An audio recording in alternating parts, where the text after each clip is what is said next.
स्वागत है आप सभी का। तो इससे पिछले वाले क्लास में मैंने इलेक्ट्रिक फ्लक्स के बारे में एक्सप्लेन किया था और आज की क्लास में मैं आगे बढ़ूँगा। देखिए, मैं हर लेक्चर की शुरुआत में पिछले क्लास में हमने क्या पढ़ा था उसको मैं इसलिए डिस्कस करता हूँ ताकि आपको पता हो कि पिछले क्लास में हमने कहाँ छोड़ा था और इस क्लास में हम आगे क्या पढ़ने वाले, ताकि एक लिंक बना रहे और आपको पता रहे कि हम क्या पीछे पढ़े हैं और अभी आगे क्या पढ़ने वाले हैं। ठीक है, तो पिछले क्लास में हमने पूरी तरह से इलेक्ट्रिक फ्लक्स को डिस्कस कर लिया था। आज की क्लास में हम इलेक्ट्रिक फ्लक्स से रिलेटेड चीज़ एक थ्योरम है जो बहुत ही इम्पोर्टेंट थ्योरम है और इसके बिना इलेक्ट्रोस्टैटिक्स अधूरी है। कोई ऐसा एग्ज़ाम नहीं है जहाँ पे इस थ्योरम से रिलेटेड क्वेश्चंस नहीं पूछा जाता है। कोई ऐसा एग्ज़ाम नहीं होगा जहाँ पे नहीं पूछा गया होगा, क्योंकि ये थ्योरम है ही इतना इम्पोर्टेंट, है ही इतना ज़रूरी, क्योंकि इसके बिना कुछ बन ही नहीं सकता, पेपर बन ही नहीं सकता इस थ्योरम के बिना। तो वो कौन सा थ्योरम है जो इतना इम्पोर्टेंट है? तो वो है हमारा गॉस थ्योरम। ये एक बहुत ही मज़ेदार थ्योरम है, बहुत ही हमारे काम को, इलेक्ट्रिक फील्ड को फाइंड करने के लिए एक सबसे आसान तरीका वाला थ्योरम है। और ये थ्योरम क्या है अभी हम लोग आगे जानेंगे। तो आई होप कि आप लोग पिछले वाले वीडियो जो है आपने देखा होगा और उसमें इलेक्ट्रिक फ्लक्स के बारे में आप लोग आप लोग को आइडिया लग गया होगा कि क्या होता है। तो चलिए आज हम लोग गॉस थ्योरम के बारे में जानते हैं, इस थ्योरम को समझते हैं। तो सबसे पहले गॉस थ्योरम का जो डेफिनेशन है वो देख लीजिए। तो गॉस थ्योरम का जो डेफिनेशन है वो क्या कहता है? The total electric flux through a close surface is equal to 1/ε0 times the total enclosed total charge. यहाँ पे एक वर्ड छूटा है, यहाँ पे आप नोट कीजिएगा, total charge enclosed by the surface. देखिए, इसका हर एक वर्ड भी समझाता हूँ। Total flux, total electric flux मतलब इलेक्ट्रिक फ्लक्स की बात हो रही है, ठीक है, through a close surface. Close surface, close surface क्या होता है? तो आप लोग बचपन से ही पढ़ते आए होंगे कि हमें कुछ सरफेस ऐसे मिलते हैं जो ओपन होते हैं, कुछ सरफेस ऐसे मिलते हैं जो क्लोज होते हैं। क्लोज सरफेस ऐसा सरफेस होता है जो हर तरफ से बंद हो, जिसके अंदर अगर कुछ रख दे तो बाहर ना आए। जैसे अगर एक फुटबॉल के अंदर बल्ब रख दे और वो फुटबॉल चारों तरफ से बंद है तो उससे लाइट बाहर नहीं आ सकती। उसको हम क्या कहते हैं? एक क्लोज सरफेस कहते हैं। इसी तरह क्यूबॉइड बॉक्स हो गया, क्यूबिक बॉक्स हो गया, उसके अंदर अगर किसी चीज़ को रख दे और वो बाहर से ना दिखे तो हम उसको क्या कहेंगे? Close surface. तो वही बोल रहा है कि the total electric flux through a close surface is equal to, बराबर होती है, किसके बराबर होती है इलेक्ट्रिक फ्लक्स?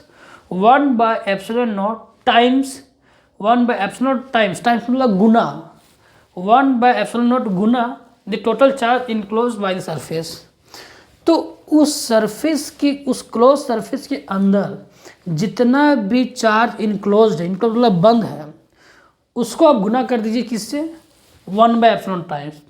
जो आपका आंसर आता है वही क्या? Electric flux. देखिए, गॉस ने ये बताया था कि आप देखिए, पिछले लेक्चर में मैंने इलेक्ट्रिक फ्लक्स निकालना सिखा दिया था, कैसे कैसे निकाला जाता है और क्या होता है सो। तो अगर मैं एक सरफेस लूँ, क्लोज सरफेस, और इससे मैं इससे मैं फ्लक्स निकालूँ, मान लीजिए एक चार्ज रखा हुआ, इससे मैं फ्लक्स निकालूँ, तो हमारा एक मेथड होता है EDS, ये वाला मेथड होता है जो फ्लक्स निकालने का, EDS। इससे अगर मैं निकालना चाहूँ या फिर यहाँ पर DA लिख सकते हैं, जो भी लिख सकते हैं, DS या DA। मैं हमेशा DA लिखा हूँ तो इसको DA ही लिखता हूँ, कोई दिक्कत नहीं। तो इस फॉर्मूले से आप निकालिए, तो जो आपको फ्लक्स मिलेगा यानी फाई मिलेगा, वो उसका वैल्यू को आप नोट कर लीजिए। और गॉस ने जो बताया कि वो फ्लक्स बराबर होता है किसके? इसके बराबर होता है, इसके बराबर, ये जो क्वांटिटी ना इसके बराबर, कि उस क्लोज सरफेस के अंदर जितने भी चार्ज इनक्लोज, यहाँ पे तो एक है मान लीजिए बहुत सारे चार्जेस आ गए, तो सभी का अलजेब्रिक सम करना है। अभी मैं बताऊंगा कैसे होता है। सभी का अलजेब्रिक सम कीजिए, यानी इनक्लोज वाला जो चार्ज है और उसको मल्टीप्लाई कीजिए किससे, 1/एप्सिलॉन टाइम। एप्सिलॉन नोट क्या होता है, तो एप्सिलॉन नोट होता है हमारा जो relative permittivity of medium. Medium यहाँ पे जो भी हो, मान लीजिए एयर है तो एयर जो हो जाएगा हमारा उसका रिलेटिव परमिटिविटी, सॉरी हाँ absolute permittivity, epsilon not absolute permittivity होता है। तो यहाँ पे जो मीडियम है या एयर है तो उसका परमिटिविटी क्या होता है, परमिटिविटी हमारा ये होता है एप्सिलॉन नॉट, और इसका वैल्यू भी पता है 8.854 इंटू 10⁻⁻12 होता है।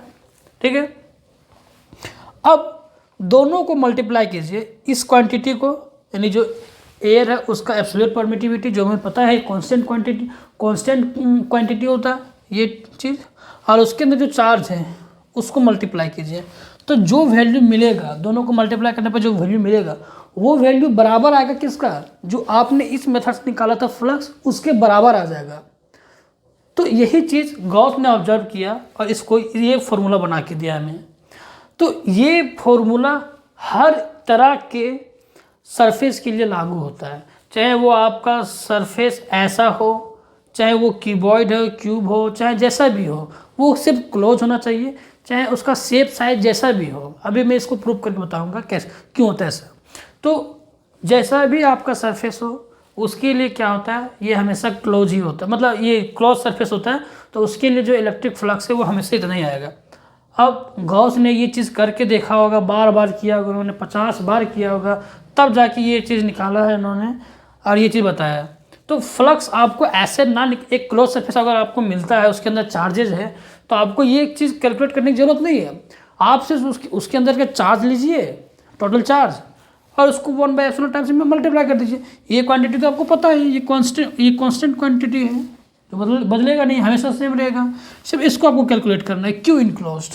आप क्यू इनक्लोज से खाली कैलकुलेट कर लीजिए, वही क्या हो जाएगा, आपका फ्लक्स बन जाएगा सिर्फ मल्टीप्लाई करने पर। तो आपका एक टेंशन ही दूर हो गया कि अगर मान लीजिए मेरे पास एक स्फेयर है, एक सिलेंडर है, इसके अंदर एक चार्ज रखा हुआ है, इसके अंदर एक चार्ज रखा हुआ है, या फिर आपका एक सिलेंडर है ऐसे और वो एक इलेक्ट्रिक फील्ड में रखा हुआ है, तो उसके अंदर कितना फ्लक्स होगा, आपको कोई ज़रूरत नहीं, सिर्फ इसको कैलकुलेट कीजिए, आपका फ्लक्स आ गया। मेनली जो गॉस लॉ है वो क्या करता है, वो फ्लक्स कैलकुलेट करने के लिए बताता है, मतलब फ्लक्स कैलकुलेट करने का एक तरीका बताता है गॉस लॉ, बस और कुछ नहीं। लेकिन गॉस लॉ का एक सुंदरता और है कि गॉस लॉ का यूज करके ना हम इलेक्ट्रिक फील्ड भी फाइंड कर सकते हैं। आगे बताऊंगा जो एप्लीकेशन पढ़ेंगे तो, कि गॉस लॉ को आप यूज करके उसको मतलब आप इलेक्ट्रिक फील्ड का अलग अलग शेप के अलग अलग स्फेयर या स्फेयर हो गया या फिर सिलेंडर हो गया, जो भी हो, अलग अलग तरह के चार्ज डिस्ट्रीब्यूशन के कारण आप गॉस लॉ को यूज करके आप फ्लक्स निकाल सकते हो। ठीक है, तो अभी इतना ही जानिए कि ये है हमारा गॉस लॉ। इसके आगे मैं और अभी डिटेल से चर्चा करूँगा।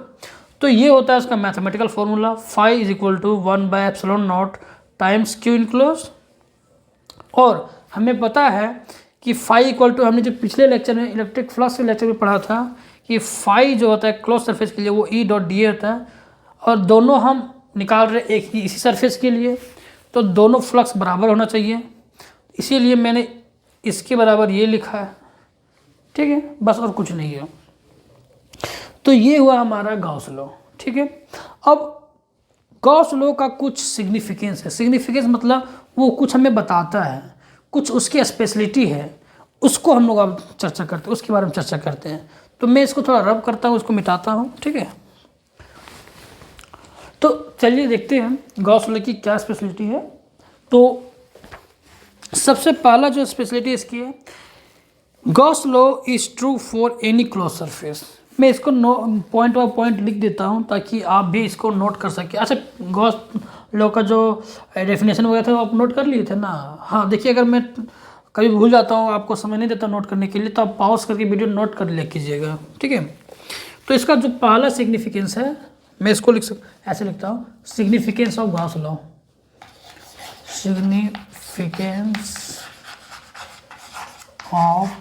सिग्निफिकेंस मतलब इसकी क्या महत्व है, महत्वता मतलब इसकी स्पेशलिटी क्या है, ये हमें क्या बताता है। सिग्निफिकेंस ऑफ गॉस लॉ, ये कैपिटल जी होगा।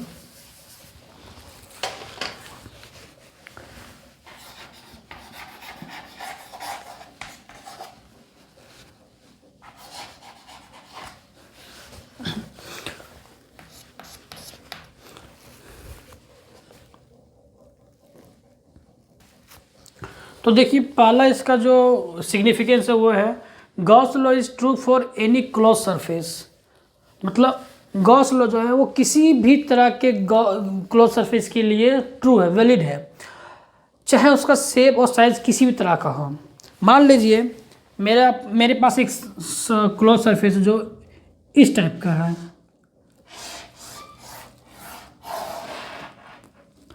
ये क्लोज सरफेस है, इसके अंदर एक चार्ज है यहाँ पे, इसके अंदर एक चार्ज है यहाँ पे, इसका है -q, इसका है +2q, ये दो चार्ज इनक्लोज हैं, ठीक है। तो यहाँ भी गॉस लॉ वैलिड होता है। क्यों? क्योंकि हमें फ्लक्स निकालना है, तो सिर्फ फ्लक्स निकालने की क्या जरूरत पड़ता है, 1/ε0 टाइम्स q इनक्लोज्ड, बस। ये तो हमें पता है क्या होता है, इसका वैल्यू कांस्टेंट है, ε0 का वैल्यू कांस्टेंट है, ठीक है। सिर्फ हमें ये निकालना होता है q इनक्लोज्ड। तो q इनक्लोज निकाल दिए, इनके अंदर जो इनक्लोज्ड है वो क्या है, 2q -q बराबर क्या हो जाएगा, जोड़ रहे तो क्या हो जाएगा, q, बस q आ गया यहाँ पे। चाहे आपका सरफेस एक रेगुलर सरफेस क्यों ना हो, ऐसे या फिर ऐसे, कोई भी सरफेस हो, आपका जो गॉस लॉ है वो हर सरफेस के लिए ट्रू होगा, वो हर सरफेस के लिए फ्लक्स बता के देगा। शर्त ये है कि वो सरफेस क्या होना चाहिए, क्लोज होना चाहिए। तो पहला सिग्निफिकेंस इसका ये है। अब मान लीजिए यही दो चार्ज में इसके लिए रख दूँ, इस स्फेयर के अंदर रख दूँ, ये स्फेयर है, मान लीजिए इसके सेंटर पे मैंने यहाँ पे रख दिया -q और यहाँ पे रख दिया +2q। तो हमें क्या निकालना था, सिर्फ q इनक्लोज। तो इस केस में भी q इनक्लोज निकालेंगे तो फ्लक्स मेरा इतना ही आएगा, यही फ्लक्स आएगा, इस केस में भी फ्लक्स यही आएगा। और अगर मैंने यहाँ पे रख दिया -q और यहाँ पे रख दिया +2q, तो भी हमारा q इनक्लोज क्या निकलेगा, सिर्फ q निकलेगा। तो हमें ये मैटर ही नहीं करता, गॉस थ्योरम जो है वो ये मैटर ही नहीं करता कि आपका सरफेस किस शेप का है और किस साइज का है। सिर्फ मैटर ये करता है कि उसके अंदर जो चार्ज इनक्लोज है वो कितना है, बस। तो वो एक क्लोज सरफेस होना चाहिए, ये नेसेसरी कंडीशन है, ये कंपलसरी होना चाहिए कि वो सरफेस क्या होना चाहिए, क्लोज होना चाहिए, बस। तो ये पहला सिग्निफिकेंस है।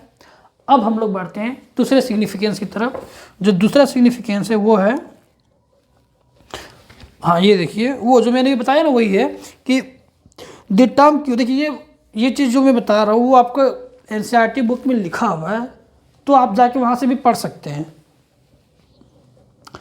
The term Q on the right side of, अच्छा ये छोड़िए, मैं इसको बताता हूँ डायरेक्ट।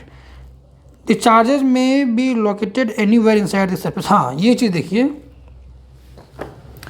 अच्छा दूसरा सिग्निफिकेंस लिखने के लिए मैं इसको हटा देता हूँ, इसकी कोई ज़रूरत नहीं है। देखिए दूसरा सिग्निफिकेंस क्या है,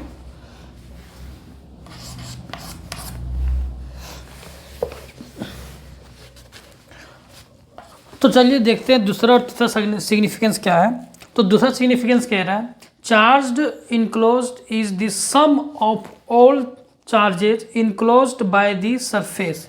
चार्ज इनक्लोज्ड इज, हमारा गॉस थ्योरम में जो चार्ज इनक्लोज्ड आता है 1/ε0 टाइम्स q इनक्लोज, यानी चार्ज इनक्लोज जो आता है, तो ये जो होना चाहिए वो क्या होना चाहिए, is the sum of all charges enclosed by the surface.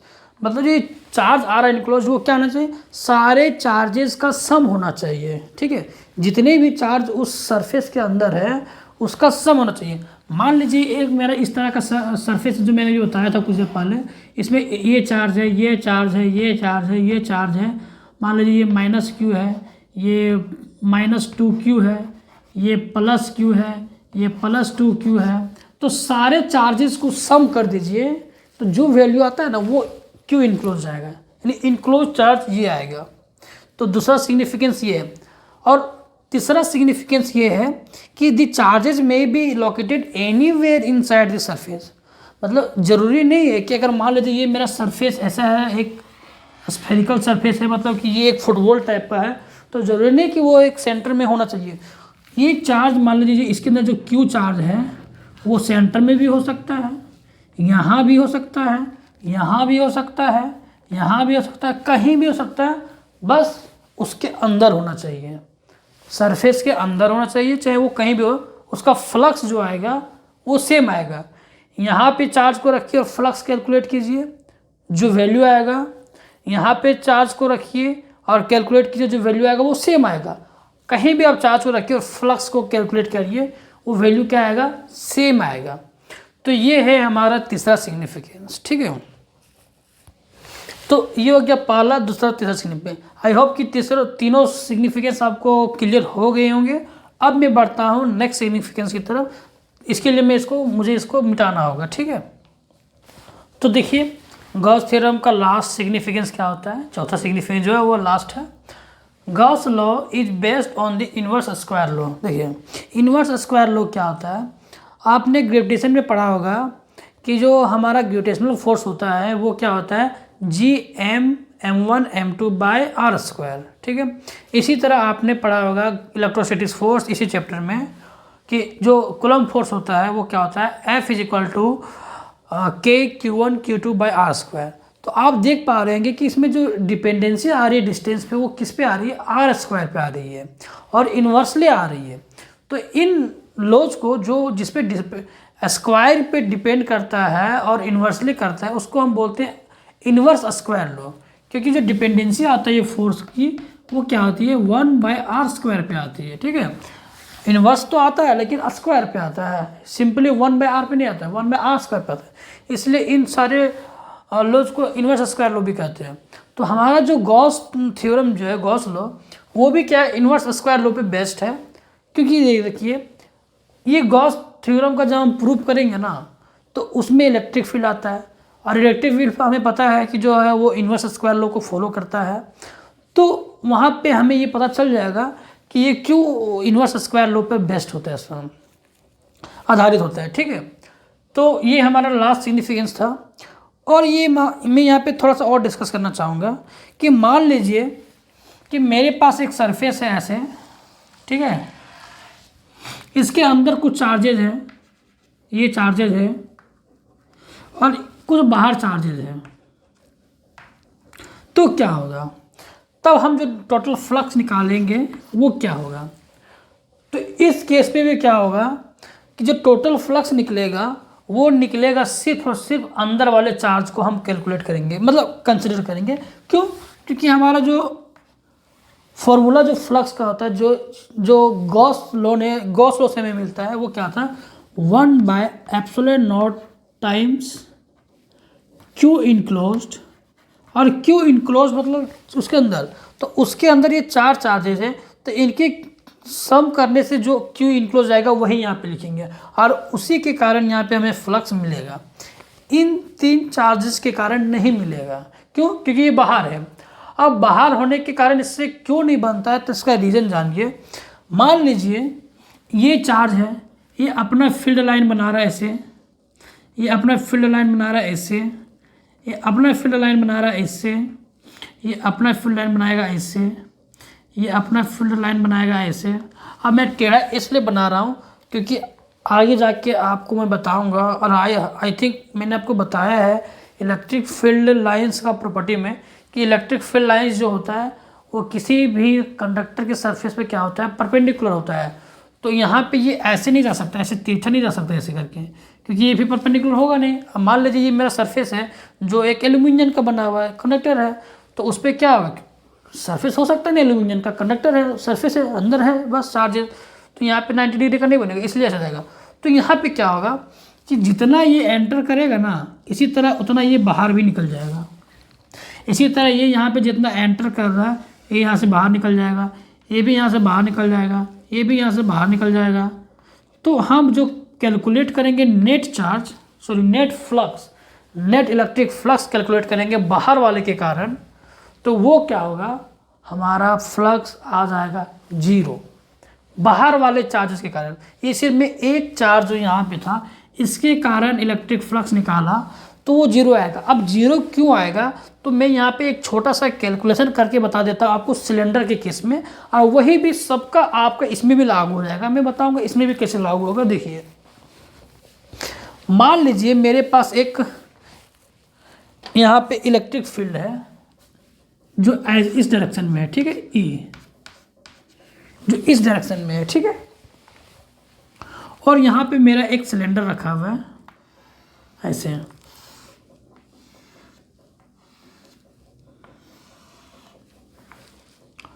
Cylinder क्यों बना हुआ, अभी क्यों मैं आपको उतना सिलेंडर में ले जा रहा हूँ। डायरेक्ट में एक सिंपल सा केस लेता हूँ ना, ये क्यूब या क्यूबॉइड का। मान लीजिए मैं क्यूब का ले रहा हूँ ऐसे, एक क्यूबिक बॉक्स है, क्यूब शेप का बॉक्स है, इलेक्ट्रिक फील्ड मेरा ये है, ठीक है, ये इलेक्ट्रिक फील्ड,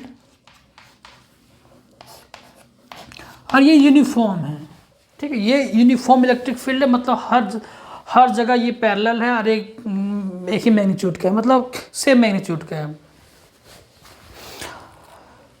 हम यहाँ पे मुझे सेम मैग्नीट्यूड नहीं बोलना चाहिए क्योंकि डिस्टेंस के साथ साथ वो घटता बढ़ता है में इलेक्ट्रिक फील्ड, तो वो अभी केस में डिस्कस नहीं करने जा रहा हूँ, अभी उसको छोड़िए। अभी सिर्फ यहाँ पे कि याद रखिए कि यूनिफॉर्म इलेक्ट्रिक फील्ड है। अब मुझे क्या करना है, कैलकुलेट करना है। अब ये इलेक्ट्रिक फील्ड कहाँ से आ रहा है मुझे उससे मतलब ही नहीं है। चाहे यहाँ प्लेट लगा के रखा हूँ मैं, चाहे मैं यहाँ पे पॉइंट चार्ज रख दिया हूँ, बहुत दूर पे पॉइंट चार्ज रखूँगा तो उससे आने वाली इलेक्ट्रिक फील्ड क्या हो जाती है, हमें पैरेलल दिखती है, यूनिफॉर्म हो जाती है। तो मान लीजिए बहुत दूर यहाँ पे इलेक्ट्रिक फील्ड मतलब चार्ज रखा हुआ है, अंदर कोई चार्ज नहीं है, ये याद रखिएगा, अंदर कोई चार्ज नहीं है, अंदर किसी तरह का चार्ज नहीं है। बाहर होगा, कहीं दूर में होगा पॉइंट चार्ज, उससे जो इलेक्ट्रिक फील्ड लाइन्स निकल रही होगी वो आ रही होगी यहाँ पे, तो यहाँ पैरेलल दिख रहा, मतलब पैरेलल हो जाता होगा, ठीक है, इतना क्लियर आता है। इलेक्ट्रिक फील्ड यहाँ पे है, कुल मिला के इलेक्ट्रिक फील्ड यहाँ पे है, ठीक है। अब मैं क्या करता हूँ, इस बॉक्स से पास होने वाला फ्लक्स निकालता हूँ। तो इसमें कितने सरफेस हैं, 6 सरफेस है। एक ऊपर वाला 1 2 3, नीचे वाला इधर साइड वाला 4, एक अंदर वाला 5 और एक बाहर वाला 6। इससे देखिए आप, मैं दिखाता हूँ आपको, ये देखिए, ये एक क्यूबॉइड बॉक्स है, क्यूबिक बॉक्स नहीं है। इसमें 1 2 3 4 5 6, ठीक है, इस शेप का एक बॉक्स है। हमारा इलेक्ट्रिक फील्ड इस डायरेक्शन में है, तो हमारा इलेक्ट्रिक फील्ड जो होगा वो इस डायरेक्शन में है, ठीक है, और ऐसे बॉक्स रखा हुआ है, सेम देखिए, इलेक्ट्रिक फील्ड बॉक्स। और फ्लक्स मेरा निकालना है, तो मैंने बताया था फ्लक्स निकालने के लिए क्या होता है फॉर्मूला फ्लक्स का, flux is equal to E dot D A, ठीक है। अब ई तो यूनिफॉर्म है, कांस्टेंट है, यानी यूनिफॉर्म है तो बाहर आ जाएगा ई। हमें इंटीग्रेशन सिर्फ किसका करना है, डी ए का, मतलब सारे एरिया को जोड़ देंगे। देखिए ये जो फॉर्मूला यूज होता है ना डी ए का इंटीग्रेशन, ये होता है हमारा कंटिन्यूअस के लिए। कंटिन्यूअस मतलब मान लीजिए स्फेयर है, सिलेंड्रिकल है, वहाँ पे कंटिन्यूअस आ जाता है, क्योंकि स्फेयर के केस में क्या होता है, सरफेस जो हर जगह मुड़ जाता है, हर जगह चेंज हो जाता है, उसका डायरेक्शन चेंज होता है। लेकिन अगर यही सरफेस हमारा एक क्यूब है या फिर क्यूबॉइड है, तो इसको मैं ना ऐसा लिख सकता हूँ, E is equal to flux is equal to क्या लिख सकता हूँ, समेसन ऑफ डी ए की जगह लिख सकता हूँ ए, ठीक है, समेसन ऑफ ए। यहाँ पे लिख सकता हूँ आई से 1, ठीक है, मतलब I is equal to N, यहाँ पे हो जाएगा एन, आई सही है, आई, मतलब यहाँ पे हम आई का वैल्यू लिखते जाएंगे और यहाँ पे सरफेस 1 2 3, सरफेस 1 2 3 का समेशन करते जाएंगे, उसका एरिया का समेशन करते जाएंगे, किसका, एरिया का, ठीक है, क्योंकि ये एरिया आ रहा है, ये ए का मतलब क्या है, एरिया, तो मैं इसको लिखता हूँ कैपिटल ए, ठीक है। कुल मिला के मैं इतना ये कहना चाह रहा हूँ कि जितने भी सरफेसेस हैं सबसे फ्लक्स निकालो, एक एक सरफेस से फ्लक्स निकालो, सबको जोड़ दो लास्ट में। फ्लक्स एक स्केलर क्वांटिटी होती है, तो अलजेब्रिक सम हो जाएगा फ्लक्स का, वेक्टर का टेंशन ही नहीं है। ये मैंने बताया सिर्फ कंटिन्यूअस, जब आगे अभी देखेंगे सब कुछ क्लियर हो जाएगा कि कंटिन्यूअस के लिए कैसे निकलता है फ्लक्स। जब आप अभी नहीं बता सकता क्योंकि आपके 12th में है नहीं कि फ्लक्स कैसे निकालते हैं कंटिन्यूअस सिस्टम के लिए, क्योंकि यहाँ पे इंटीग्रेशन करना पड़ता है डीए का, और डीए आपका चेंज होगा, सिलेंडर के केस में अलग हो जाएगा, स्फीयर के केस में अलग हो जाता है। तो यहाँ पे नहीं, आप बेसिक तक पढ़ोगे। फिलहाल अभी यहाँ याद रखिए, ये होता है हमारा कंटिन्यूअस सिस्टम के लिए, और ये होता है डिस्क्रीट। डिस्क्रीट मतलब नहीं कह सकते, मतलब जिसमें एक सरफेस दूसरा सरफेस एक जैसा हो, या फिर उसका जो जैसे मान लीजिए रेक्टेंगल हो गया, ये सॉरी क्यूब हो गया, कीबोर्ड हो गया, इसकी जैसा, ठीक है। तो अब मैं आता हूँ वापस, ये आपको समझ में आ गया होगा। अब मैं आता हूँ यहाँ पे वापस इसी चीज़ में कि ये हमारा ये क्यूबिक बॉक्स है, ये इलेक्ट्रिक फील्ड है। तो आप देखिए ऊपर वाला सरफेस जो सरफेस नंबर 1 है, कोई भी फील्ड लाइंस पास करेगी क्या? यहाँ से जाएगी तो इस सरफेस से पास होगी, ऊपर वाला से पास होगी क्या? नहीं, नीचे से पास हो, नीचे से टच करके निकल जाएगी, जो अंदर से घुस जाएगी वो नीचे से टच करके, और जो ऊपर से जाएगी ऊपर से टच करके निकल जाएगी। इसका मतलब कि सरफेस नंबर 1 से कोई भी इलेक्ट्रिक फील्ड लाइंस पास नहीं करेगी, और जब पास नहीं करेगी तो φ1 जो हो गया वो क्या हो गया? 0। फ्लक्स 0 हो जाएगा। क्यों? फ्लक्स क्या होता है? E इंटू ए, तो एरिया हमारा क्या हो गया? इलेक्ट्रिक फील्ड लाइंस पास ही नहीं कर रहा है, 0 इलेक्ट्रिक फील्ड लाइंस है तो 0, ठीक है। तो फ्लक्स 1 हो गया 0, क्योंकि कोई फील्ड लाइंस पास ही नहीं कर रही है। फ्लक्स क्या होता है कि एक पर्टिकुलर एरिया से, एक एरिया से जितना भी उसका मेजरमेंट है, या जिसका भी उसका एरिया जितना भी 1 मीटर का 2 मीटर का, उससे कितना फील्ड लाइंस पास कर रहा है। तो एरिया नंबर 1 से, ये देखिए एरिया नंबर 1, इससे कोई भी फील्ड लाइंस पास ही नहीं कर रही है, ऊपर से टच करके निकल जा रही है, नीचे वाला जो ऊपर वो नीचे से टच करके निकल जाएगा, लेकिन इस सरफेस से पास नहीं करेगा। हाँ, ये सरफेस ऐसा रहता तो ऐसे पास करता है इलेक्ट्रिक फील्ड लाइंस, इसको चीरते हुए, ऐसे है तो पास नहीं करेगा, ठीक है।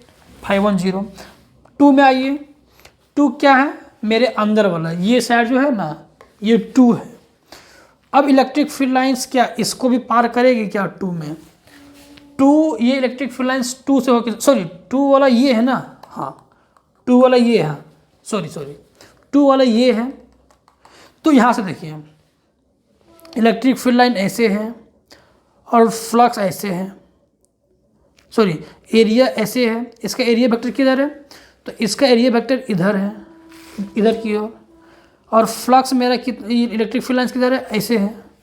मतलब फील्ड लाइंस ऐसे हैं, और एरिया जो है जिस एरिया से पास कर रहा है फील्ड लाइंस, इसका एरिया वेक्टर इधर है। तो हमारा जो फॉर्मूला से आता है वो क्या आता है? फ्लक्स, यानी फ्लक्स जो आता है वो आता है E into area, sorry E into A, ठीक है। और इसको मैं लिखूँ तो ए कॉस थीटा, ठीक है। ए कॉस थीटा आता है, E D S cos theta आता है, जो मैंने बताया था। देखिए यहाँ पे डी एस और डी ए क्या यूज़ करो, तो सॉरी 1 मिनट पानी पी लेता हूँ थोड़ा सा।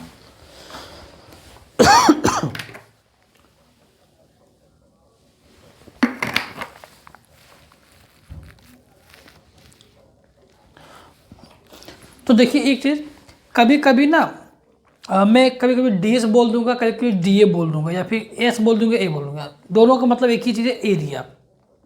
डी एस मतलब स्मॉल एरिया, डी ए मतलब स्मॉल एरिया, ठीक है। क्योंकि कहीं कहीं डी ए लिखा रहता है, कहीं कहीं डी एस लिखा रहता है बुक में, तो दोनों का मतलब है एरिया, ठीक है। तो आप ये कन्फ्यूज मत कीजिएगा कि डी एस में क्यों बोल रहा हूँ कभी कभी। तो ये होता है ई ए कॉस थीटा। अब इलेक्ट्रिक फील्ड का डायरेक्शन इधर है और एरिया वेक्टर जो इधर है, तो दोनों के बीच का जो एंगल होता है वो कितना होता है? 180। और 180 जो आएगा वो क्या आएगा? -1, तो ये हो जाएगा -EA। क्लियर? यानी जो φ2 आ गया, यानी जो φ2 आ गया वो क्या आ गया, -E इंटू ए। ठीक है, तो हमने फ्लक्स 2 से निकाल लिया, यानी φ2 निकाल लिया। ओके, अब देखिए सरफेस नंबर 3 कौन सा है, नीचे वाला, ये नीचे वाला सरफेस, ये है φ3। इलेक्ट्रिक फील्ड लाइंस ऐसे, सरफेस है ये वाला, कोई भी फील्ड लाइंस पास करी क्या, नहीं करी, टच करके निकल गई। ऐसे भी ऊपर से थोड़ा सा ये इससे तो पास करेगी 2 से, लेकिन टच करते हुए 3 को निकल गई। इसका मतलब कि 3 सरफेस नंबर 3 से भी कोई भी फील्ड लाइंस पास नहीं करेगी, और नहीं करेगी तो φ3 क्या हो गया, 0, यानी फ्लक्स जो है सरफेस 3 से क्या हो गया, 0। 4 में आइए, 4 कौन सा है, ये वाला, इधर साइड वाला। तो ये फील्ड लाइंस इससे पास करेगी, बिल्कुल करेगी, इससे पास होगा, ये वाला सरफेस है, तो यहाँ से ये पास करके निकलेगी नहीं निकलेगी, तो यहाँ से पास करके निकलेगी, ये ऐसे निकलेगी ऐसे करके। तो इसका एरिया वेक्टर किधर होगा, इसका एरिया वेक्टर इधर होगा, फील्ड लाइंस भी इधर है, तो दोनों के बीच एंगल क्या हो जाएगा, 0। इस फॉर्मूले में आइए, cos 0 होता है 0, इसका मतलब क्या हो गया, ये फ्लक्स cos 0 1 होता है, 0 नहीं होता, cos 0 1 होता है। तो cos 0 1 हो गया, तो cos 0 1 होता है तो E इंटू ए हो जाएगा। ठीक है, तो E इंटू ए आ गया। इसका मतलब कि φ4 जो है, φ4 वो आ गया E इंटू ए। ठीक है, φ4 हो गया। फ्लक्स 5 से, 5 कौन सा है, अंदर वाला, यानी अब देखिए जो मेरे अंदर की तरफ है, इधर है, ये वाला सरफेस जो अंदर है, इससे फ्लक्स कितना निकलेगा। तो देखिए ये है फील्ड लाइंस और ये है हमारा सरफेस, ऐसे है अंदर की ओर। तो क्या होगा, कोई फील्ड लाइंस पास करेगी, नहीं करेगी। क्यों, इलेक्ट्रिक फील्ड लाइंस इस सरफेस को ऐसे टच करते हुए निकल जाएगी। ये सरफेस जो दिख रही है इसको ऐसे टच करते हुए निकल जाएगी, अंदर से भी टच करते हुए निकल जाएगी, बाहर से भी टच करते हुए निकल जाएगी, लेकिन पास नहीं करेगी। पास नहीं करेगी तो यानी φ5 फ्लक्स 5 नंबर एरिया से क्या हो जाएगा, 0। अब बच गया हमारा लास्ट 6 क्या है, बाहर वाला। ये देखिए ये 6 नंबर सरफेस है, बाहर वाला जो आपकी तरफ है। इसी तरह देखिए फील्ड लाइंस ऐसे टच करते हुए निकल गई, पास की नहीं की, φ6 क्या हो जाएगा, 0। इतना समझ में आया। मैंने अलग अलग सरफेस से करके निकाल दिया। ये मैंने आपको ना विजुलाइज करके दिखाया कि कैसे फ्लक्स कहीं 0 हो रहा है, कहीं पे फ्लक्स मैक्सिमम या मिनिमम हो रहा है, मतलब कहीं पे फ्लक्स का वैल्यू आ रहा है, नॉन जीरो आ रहा है, और कहीं पे 0 आ रहा है। 0 किस केस में आ रहा था, जहाँ से फ्लक्स जिस सरफेस से टच कर, नहीं फील्ड लाइंस टच करके निकल जा रही थी, पास नहीं कर रही थी उस सरफेस से, वहाँ पे 0। जैसे ये सरफेस आपकी तरफ जैसे ऐसे फील्ड लाइन से ऐसे गया, ये सरफेस से टच करते हुए ऐसे निकल गई। इस सरफेस ये है ना आपका, इससे पास नहीं कर रही है, पास कैसे करेगी, ऐसे आएगी, बाहर से आएगी ऐसे, इसे पास करेगी तब ना होगा पासिंग। ये तो इसे टच करके निकल जा रही, पास तो कर नहीं रही है। तो ये हुआ हमारा सरफेस, इस सरफेस से 0। अब इसको ये मैंने आपको विजुलाइज करके और आपको दिखा के बताया। अब मैथमेटिकली 0 कैसे हो जाता है सरफेस से, देखिए ये सरफेस का एरिया वेक्टर किधर है, इस सरफेस का एरिया वेक्टर आपकी तरफ है, इधर। ठीक है, इलेक्ट्रिक फील्ड किधर है, इधर। तो एक वेक्टर इधर है, एक वेक्टर इधर है, दोनों के बीच एंगल कितना का होगा, 90 डिग्री का होगा। और जब एंगल 90 होगा तो हमारा जो फ्लक्स आता है E cos थीटा यानी cos 90 का वैल्यू होता है 0, और 0 होने के कारण क्या होता है, फ्लक्स हो जाता है 0। समझ में आ गई कि इसलिए फ्लक्स 0 हो रहा है। तो मैंने दोनों तरीके से आपको बता दिया, मैथमेटिक्स से कैसे फ्लक्स जीरो आ रहा है, और आप सामने से भी देख सकते हैं, थिंक करके सोच के भी देख सकते हैं कि फ्लक्स कैसे जीरो हो रहा है। फ्लक्स क्या होता है, फिर से बता रहा हूँ कि उस सरफेस से, जिस सरफेस से हम फ्लक्स निकाल रहे हैं, उस सरफेस से इलेक्ट्रिक फील्ड लाइंस कितनी पास कर रही है। अब ये सरफेस जो आपकी तरफ दिख रहा है, कोई भी फील्ड लाइंस पास करेगी नहीं, टच करके निकल रही है, तो फ्लक्स जीरो हो जाएगा। बहुत बार मैंने बता दिया इस चीज़ को, तो आई होप कि आपको आप समझ में आ गया होगा। तो ये टोटल 6 फ्लक्स क्या हो गया, निकल गया। अब इसका जो सम होता है वो होता है टोटल फ्लक्स। क्या होता है, टोटल फ्लक्स।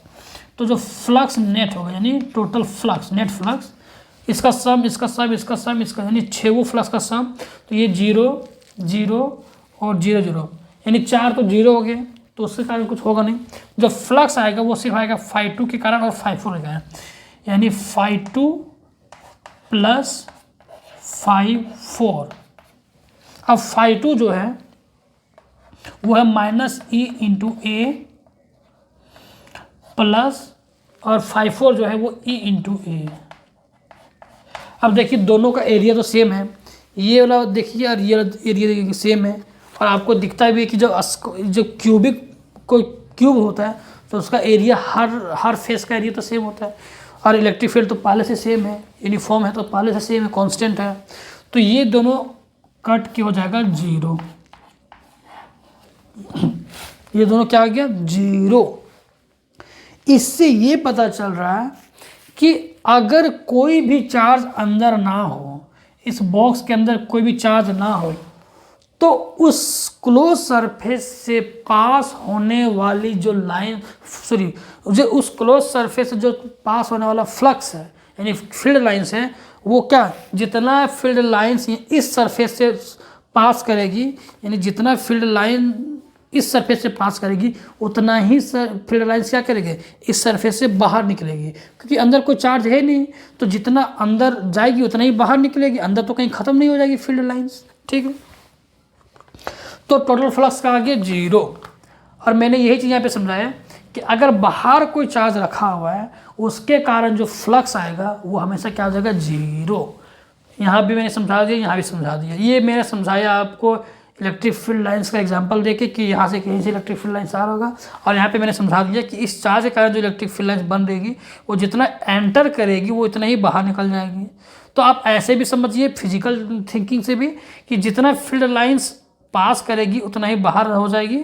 यहाँ भी जितना पास कर रही है यहाँ से बाहर निकल जा रही है, जितना पास की उतना बाहर निकल गई, तो टोटल फ्लक्स हो गया 0 हो गया। ठीक है, अगर यही क्या होता है कि इसके अंदर अगर एक चार्ज हो जाता है, इसके अंदर चार्ज हो जाता है, इस बॉक्स के अंदर चार्ज होता है, तो वो अपना फील्ड लाइंस बनाएगा, और उसका फील्ड लाइंस जब बनेगा तो फिर वहाँ आ जाएगा गॉस थ्योरम। गॉस थ्योरम के अनुसार क्या हो जाएगा, चार्ज इनक्लोज्ड। अब चार्ज इनक्लोज निकालिए, अंदर जो चार्ज है वो पुट कीजिए, तो वहाँ से फ्लक्स क्या निकल जाएगा, तो वहाँ से फ्लक्स निकल जाएगा 1/ε0 इंटू क्यू इनक्लोज। जो इस बॉक्स के अंदर जो चार्ज है उसका मल्टीप्लाई करके लिखिए, मल्टीप्लाई करने के बाद जो आएगा वो फ्लक्स हो जाएगा। तो अगर अंदर चार्ज है तो इस फॉर्मूले से फ्लक्स निकालिए, और अगर अंदर नहीं है, बाहर है, तो इस फॉर्मूले से निकालिए, और देखिए कैलकुलेट करके क्या 0 मिलता है नहीं मिलता है इससे। तो क्लियर कट ये याद रखिएगा कि अगर अंदर कोई चार्ज ना हो तो जो बाहर वाले चार्जेस जितने भी हैं उसके कारण जो फ्लक्स होता है वो 0 होता है, यानी जो टोटल फ्लक्स निकलेगा वो सिर्फ अंदर वाले चार्ज के कारण ही निकलेगा। मुझे उम्मीद है कि आपको ये बहुत अच्छा से समझ में आ गया होगा। फिर भी अगर कोई डाउट होगा तो आप ज़रूर पूछिएगा। अब मैं आगे बढ़ता हूँ, और ये हो गया कंप्लीट, हमारा जो गॉस थ्योरम हो गया वो कंप्लीट। अब ये जो मैंने बताया ना, इससे रिलेटेड एनसीईआरटी में आपका एक प्रॉब्लम है, एक क्वेश्चन है, वो मैं आपको बताता हूँ अभी, क्योंकि उसमें जो इलेक्ट्रिक फील्ड दिया है ना वो वेरिएबल दिया है। वेरिएबल मतलब ये मैंने अभी कांस्टेंट लिया था, उसमें जो इलेक्ट्रिक फील्ड है ना वो डिस्टेंस के साथ बढ़ रहा है। इस डिस्टेंस, जैसे जैसे डिस्टेंस बढ़ता है ना, इलेक्ट्रिक फील्ड का वैल्यू मतलब ज़रूरी नहीं बढ़ता है, वो मतलब क्या होगा, कम होगा, क्योंकि अगर चार्ज इधर है तो वो तो इलेक्ट्रिक फील्ड कम होगा। तो वो मेरा मैटर नहीं है, मतलब कहने का कुछ ये मतलब मेरा है कि इलेक्ट्रिक फील्ड डिस्टेंस के साथ चेंज हो रहा है, बदल रहा है। इस पोजीशन पे, इस पॉइंट पर कुछ होगा इलेक्ट्रिक फील्ड, तो इस पॉइंट पर कुछ होगा। चाहे वो बढ़ रहा हो घट रहा हो मैटर नहीं करता, बदल रहा है मेन है। यहाँ पे इलेक्ट्रिक फील्ड सेम था, इसीलिए मैंने इसको क्या किया, बाहर ले लिया, इंटीग्रेशन से बाहर लिया, समेशन से बाहर ले लिया, तब जाके मैंने कैलकुलेशन किया। लेकिन अब के केस में क्या आ रहा है कि इलेक्ट्रिक फील्ड जो है वो बदलेगा। जो आपके एनसीईआरटी में जो एक एग्जांपल दिया है वो क्या है, बदलेगा इलेक्ट्रिक फील्ड, और उसके कारण जब हम निकालेंगे तो उसका क्या फील्ड, उसका कारण जो फ्लक्स आता है वो क्या आता है, वो अब हम लोग देखेंगे। तो आई होप कि जब क्वेश्चन में बताऊंगा इसके कारण आपको वो भी जो भी मैं बताने वाला हूँ वो भी समझ में आ जाएगा बहुत अच्छे से आएगा। तो चलिए अब उस क्वेश्चन को देखते हैं, ठीक है।